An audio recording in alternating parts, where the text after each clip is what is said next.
ofensivo, né, cara? Ah, nada, isso aí nem dói, tá tranquilo. Eu já falei tudo que tinha que falar, né? Falou? Falou, então bora. Tamo livre. Pô, tu tava falando do teu primo que é bolsonarista aí.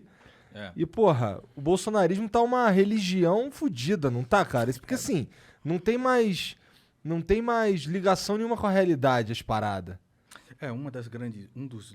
Não tem ligação com a realidade mais, porque o bolsonarismo, cara, ele é baseado em crença e não em fatos. Uhum. Todos os dias você tem fatos para acreditar que esse presidente, ele traiu tudo aquilo que ele prometeu durante a campanha. Todos os dias você é bombardeado com esses fatos. Mas em gostar do Bolsonaro não está mais baseado em fatos, está baseado em uma crença. E quando você baseia isso numa crença e você chega com fatos para alguém que é bolsonarista e tudo mais, ele entra em dissonância cognitiva. Porque ele vai tentar fazer o possível para proteger aquela crença, para proteger aquele grupo, aquele círculo de amigos que ele tem agora, aquilo que ele brigou durante a eleição, entendeu? Então, quando você baseia algo em uma crença, né, e você tenta combater isso com fatos, é absolutamente impossível. Porque a pessoa ela entra em dissonância cognitiva, ou seja, a realidade entra em confronto com aquilo que ela acredita. Então, ela cria construtos mentais para justificar ainda aquilo. Então, o que nós estamos vendo hoje, cara? Nós estamos vendo hoje o pessoal do Bolsonaro votando junto com o PT pela improbidade administrativa. Improbidade administrativa. Você viu o Bolsonaro há pouco tempo ler uma notícia dizendo que Covid dá AIDS. Que é do Covid, não, perdão. A vacinação da AIDS, né? Quem pega tem AIDS, ok? Um absurdo, cara. De um site absurdo, que é Before It News. Que é um site... Eu só li a notícia. Ou seja, ele não é responsável por nada, cara. Ele não é responsável por nada. Brasil, né, caralho? Uma das coisas é o seguinte, cara. Depois a gente entra no papo aí com o Monark. A liberdade, para mim, ela não é um valor absoluto. Ela sempre foi um valor relativo. Sempre. Nós temos que lutar pela liberdade, mas é sempre um valor relativo. Porque aquela frase diz o seguinte: a sua liberdade termina quando começa do próximo. Se eu chegasse aqui e falasse pro seu cigarro de palha, cara, isso está me incomodando num ponto que eu vou embora daqui. Você apagaria, certo? Porque a gente entra num consenso. Uhum. Certo? Então, tá me entrando num ponto, cara. Você estaria me desrespeitando se eu fumasse isso, eu acho, sabe? Você apaga. Se eu estivesse fazendo alguma coisa aqui, por exemplo, que incomodasse o lugar de vocês, ou incomodasse os teus funcionários aqui, que hoje os garotos cresceram. Quando eu cheguei, era o Monark me atendendo de chinelo em casa e tal. Fico contente de ter participado disso, do crescimento de vocês. Uhum. Mas se eu desrespeitasse um funcionário de vocês, como seria? A gente não ia gostar, né? Você não ia gostar e você ia falar assim, olha, cara, a sua liberdade acabou aqui, porque começa a liberdade de um funcionário meu. Então, cara, todos nós somos racionais de entender isso. Como um presidente pode ser inimputável por aquilo que ele fala, você tá entendendo? Nada é culpa do cara. Nada mais é culpa dele. Se você conversar hoje com um bolsonarista, não, mas tem que ver que o PT é pior. Não, mas ele não é culpa disso. Pô, se ele é o cara que recomenda os conselheiros pro Copom, por exemplo, esses caras, ele não é responsabilidade dele, ele que é o responsável por mandar as reformas. As reformas são patéticas. Patéticas.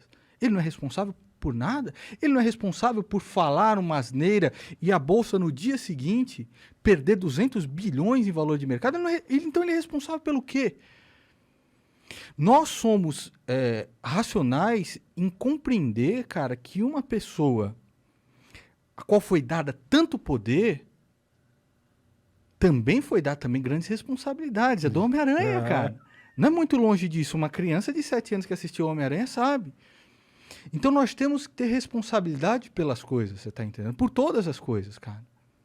Por todas as coisas. Responsabilidade, com certeza, é algo que vem junto com qualquer liberdade. Se você quer ter liberdade, você precisa também ter responsabilidade, responder pela sua liberdade exercida. Você precisa responder por ela.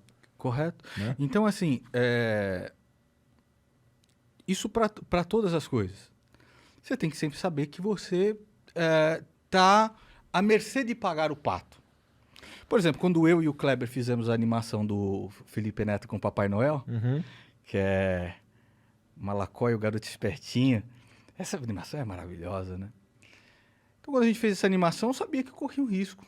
E eu fui processado. A juíza da primeira instância chegou e falou assim, olha, não tem nada demais essa animação. Vocês são os idiotas por entrar nesse mérito.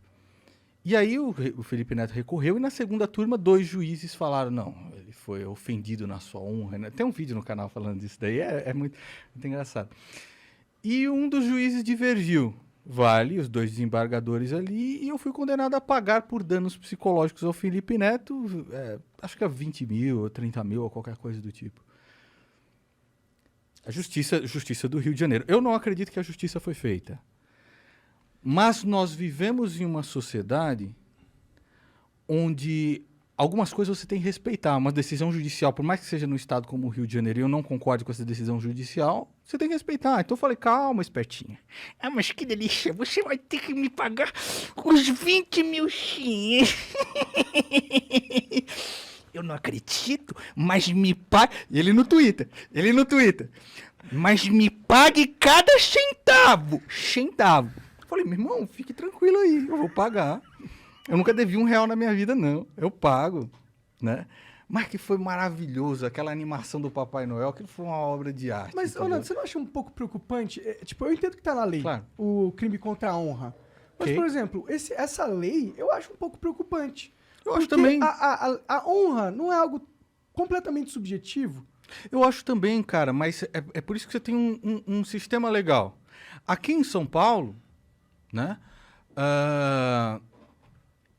Aqui em São Paulo, olha, cara, eu acho que todos os processos eu ganho. Quando chegar lá no Rio de Janeiro é engraçado o negócio, muda, né?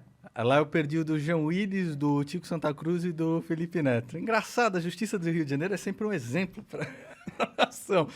Mas o que acontece, cara? Por mais que você ache, né, o crime contra a honra, tal, etc., isso está aberto ao debate. Vamos debater isso. Tá? Vamos debater isso e aí você tenta fazer valer o seu ponto de vista, eu tento valer o meu ponto de vista e os juízes estão aí para julgar isso. Então, assim, o que às vezes muda um posicionamento de um juiz? Não são leis que vêm de cima, é o entendimento do povo. Então, por exemplo, eu chegar aqui, porra, Monark, cara, para de ser ter tudo maconheiro e fedorento. Um juiz vai analisar se isso te ofende de verdade. Tá entendendo? Então, mas como que um juiz pode entender... Cara, isso eu acho ruim. Eu acho ruim. Um problema? Você não acha que a gente tem leis que estão causando problemas sociais? Eu acho, cara, que assim, o problema são os entendimentos de diversos juízes diferentes. Cada juiz entende uma coisa, entendeu? Mas esse é o problema da lei. Ele dá margem para que quem quiser interpretar o que quiser, interpreta. É um problema grande. Eu acho que é um problema grande. E aí, se você dá essa ferramenta pros poderosos, é mais uma ferramenta pra ele calar. Lógico que é. Lógico que é. Vamos lutar pra isso. Porra... Vamos lutar pra alguma coisa, mudar nesse sentido, sim, a gente entendeu? Passar uma... Vamos lutar... Por exemplo, o Felipe Neto, nesse processo aí, ele tá vendendo as camisas do Malacói.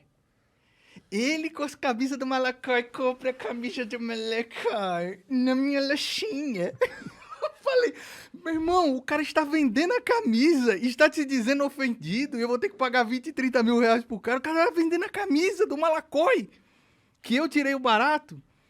Como que causou danos psicológicos? E o juiz entende que causou danos psicológicos. O Papai Noel. O Papai Noel não desenha. Então, assim, cara, só que, ó...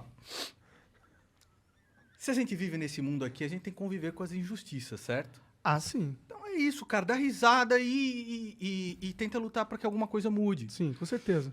Eu fiz um vídeo no canal desabafando. Olha, isso aqui aconteceu e a galera falou, meu, não é possível esse garoto espertinho, você tá entendendo? Então, cara... Viver neste mundo aqui é conviver diariamente com injustiças. Eu entendo, mas ao mesmo tempo, você não percebe que os caras estão querendo colocar cada vez mais leis que são dessa forma, tipo crime contra a honra? Leis que dão poderes aos burocratas interpretarem ao bel prazer se aquela pessoa é ou não Mas criminosa. É lógico que sim. Por que você acha que a gente não foi lutar pela CPI da Lava Toga?